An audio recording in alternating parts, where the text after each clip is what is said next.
Hey, how you guys doing? This is Dominic Lewis with Focus Camera here, and I'm actually in my house today because Focus Camera decided to give me the day off to play with the RX100 V and the RX100 VI. So I'm gonna be taking both these cameras out into the city today to kind of test it out, give you guys both the pros and cons of both of these. So this is Sony in the city.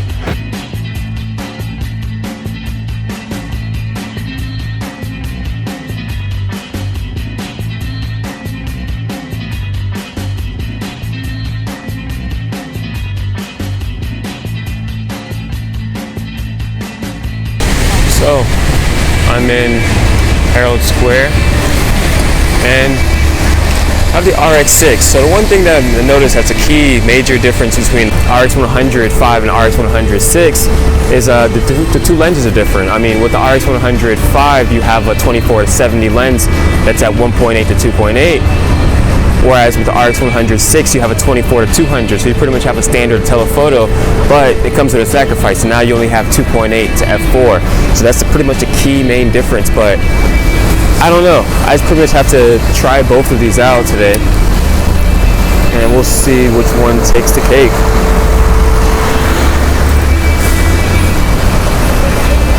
The one thing that I really like that they fixed with the RX100 VI is now that when you pop the viewfinder out, the little diopter comes right out, and that's awesome because before in the RX100 V you had to manually pull it out, so really not good for one-handed operations, especially for professional photographers who really want to get that shot quickly on the go. So look as touristy as you can get walking with one camera and shooting with another. But since I'm out in the most touristy areas of Manhattan, might as well get some street photography done.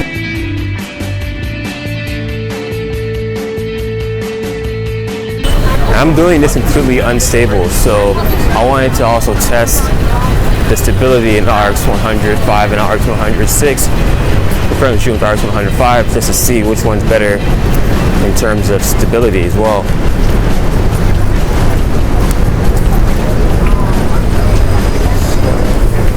I'm getting the craziest looks.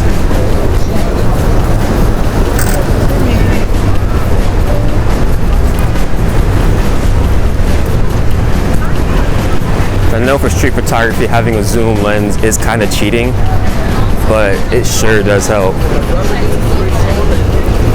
And my RX100 V batteries are already down to its last bar, and I feel like I'm just getting the day started. I'm going to switch over to the RX100 VI and shoot a little video with that. So honestly, if you want a good compact travel camera, the RX100 is your best friend. I mean, at a price tag of $1,098, that is a little high, but this will be the only camera you'll need for your entire trip. As far as if it's video, if it's photography, if it's just documenting your everyday, this is a perfect camera. Like, I don't see why you would need anything else besides this, especially when it comes to size and weight. This camera is absolutely perfect. Even as a street photographer, I would want something like this, very small and discreet. I'm very glad they added the viewfinder in, so it just makes it overall very good.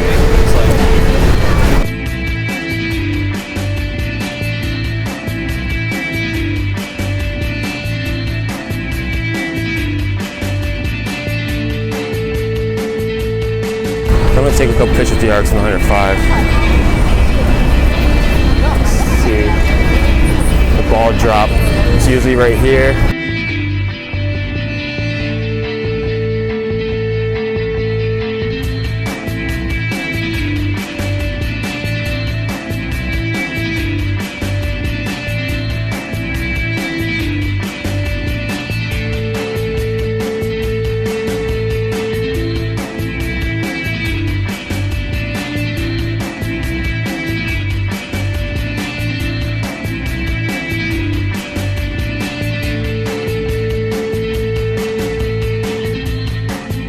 Another small feature that the RX100 VI has over the RX100 V is they now made the screen be able to tilt a full 90 degrees, which is good for taking pictures of your feet or your food. I know a lot of people do food blogging now, so that's kind of cool that I can just hold it right here. See,